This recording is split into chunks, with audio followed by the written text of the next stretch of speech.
রনে math জোনে আপনাদের স্বাগতম। আজকে আমরা দেখব প্রাথমিক সহকারী শিক্ষক নিয়োগ পরীক্ষা 2023 সালে যেটা অনুষ্ঠিত হয়েছিল। এই প্রাথমিক সহকারী শিক্ষক নিয়োগ পরীক্ষার প্রথম ধাপের যে কোশ্চেনগুলো ছিল সেখানকার আমি অঙ্ক কোশ্চেনগুলো সমাধান করানোর চেষ্টা করব। আশা করি ধৈর্য সহকারে দেখলে বুঝতে পারবেন এবং আপনারা উপকৃত হতে পারবেন। 1 থেকে 440 একটা সংখ্যা আছে, কত?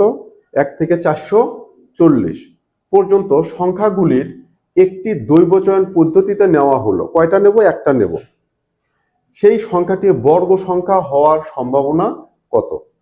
প্রথম কথা যে 1 থেকে 440 পর্যন্ত বর্গ সংখ্যা আছে কয়টা? তারও আগের কথা, বর্গ সংখ্যা মানেটা কি, কোনগুলিকে আমরা বর্গ সংখ্যা বলবো।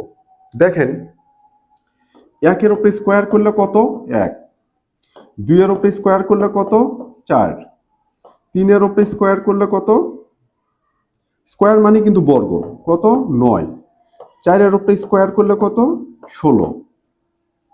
তার মানে এই যে 16 হচ্ছে বর্গ সংখ্যা, 9 হচ্ছে বর্গ সংখ্যা, 4 হলো বর্গ সংখ্যা, 1 হলো বর্গ সংখ্যা। এই 1, 2, 3, 4, এই যে 2, এই যে 3, এগুলো কিন্তু বর্গ সংখ্যা না। তাহলে কোনো সংখ্যার উপরে স্কোয়ার মানে কি? বর্গ। স্কোয়ার করলে যে সংখ্যাটা পাবো ওই সংখ্যাটাকে আমি বলবো বর্গ সংখ্যা। যেমন দেখেন, এখানে 2 আছে, 2 এর উপরে স্কোয়ার করলে কত পাবো? 4। আমি 4 কে বলবো বর্গ সংখ্যা, 2 কিন্তু আমার বর্গ সংখ্যা না। 3 আছে, 3 এর উপরে যখন আমি বর্গ করব কত পাবো? 9। আমি 9 কে বলবো বর্গ সংখ্যা, 3 কে কিন্তু বর্গ সংখ্যা বলবো না। তাহলে এইরকম আমার কয়টা বর্গ সংখ্যা আছে? 1, 4, 9, 16, এইভাবে যাব।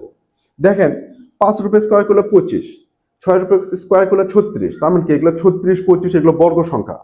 এইভাবে আমি যখন 20 এর উপরে স্কোয়ার করব তখন কত হবে? 20 গুণন 20 সমান কত? 400। তার মানে এই যে 1 স্কোয়ার, 2 স্কোয়ার, 3 এর উপরে স্কোয়ার, 4 এর উপরে স্কোয়ার, এইভাবে 20 এর উপরে স্কোয়ার করলে কত হয়? 400।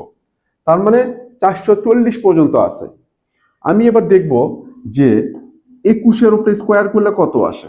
তাহলে 21 গুণন 21, দেখেন 21, 21 দুগুণে 42, তাহলে 1, 4, 1।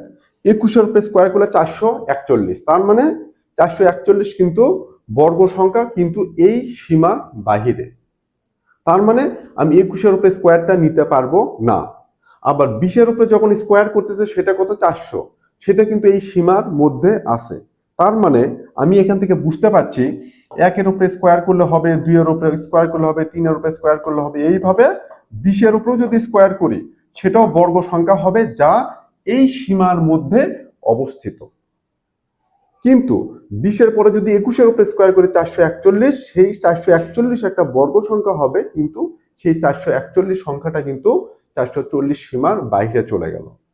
তার মানে 1 থেকে 440 পর্যন্ত আমার বর্গ সংখ্যা থাকবে কতটা? 20টা। 1 স্কোয়ার করলে 1 পাবো, 2 স্কোয়ার করলে 4 একটা বর্গ, 3 স্কোয়ার করলে 9 একটা বর্গ, 4 এর উপরে স্কোয়ার করলে 16 একটা বর্গ। এইভাবে যে করে যাচ্ছে, করতে করতে আমি যখন সর্বোচ্চ 20 এর উপরে স্কোয়ার করছি তখনও 400 পাচ্ছি, যা এই সীমার মধ্যে। 1 থেকে শুরু করে 20 পর্যন্ত স্কোয়ার করলে আমি যে সংখ্যাগুলো পাবো, স্কোয়ার করার পরে সেটা আমার 1 থেকে 440 সীমার মধ্যে অবস্থিত হয়। 1 থেকে 440 এর মধ্যে আমার বর্গ সংখ্যা আছে কয়টা? 20টা। যেহেতু 20 স্কোয়ার করার পরেও যে সংখ্যাটা পাবো বর্গ সংখ্যা, সেটাও এই সীমার মধ্যে। তাহলে 18, 19, 17 এগুলো তো থাকবে এর মধ্যে। তার মানে এইরকম সংখ্যা আমার কয়টা আছে? 20টা। এখন দেখেন, 1 থেকে 440, 1 থেকে 440 মোট সংখ্যা কত? 440টা। এটা হচ্ছে কি মোট সংখ্যা থাকবে যখন সম্ভাব্যতা বের করব। মোট সংখ্যা নিচে থাকবে। এই সংখ্যাগুলোর মধ্যে বর্গ সংখ্যা কয়টা আছে? 20টা, সেটা উপরে হবে। তার মানে একটা বর্গ সংখ্যা হওয়ার সম্ভাবনা হলো মোট সংখ্যা নিচে, মোট বর্গ সংখ্যাটা কোথায় থাকবে? উপরে থাকবে। আমি যদি এটা দিয়ে এটা কাটাকাটি করে শূন্য চলে গেল, 2 দিয়ে কাটলে 2, 2 সমান কত হবে? 1 এর নিচে 22। তার মানে এই 1 এর নিচে 22 হবে এটার আনসার, খুব সহজভাবে। তার মানে আমার টোটাল বর্গ সংখ্যা আছে 20টা, আর মোট সংখ্যা আছে কত? 440, 1 থেকে শুরু করে। এর মধ্যে বর্গ সংখ্যা 20টা। তাহলে একটা বর্গ সংখ্যা নেওয়ার দ্বৈবচন পদ্ধতিতে যদি নেই, সেটা সম্ভাবনা হলো এই 20 ভাগ 440। কারণ 20 হচ্ছে বর্গ সংখ্যা আর মোট সংখ্যা 440। কাটাকাটি করলে 1 এর নিচে 22 পাবো, এটা হবে আনসার। ধন্যবাদ।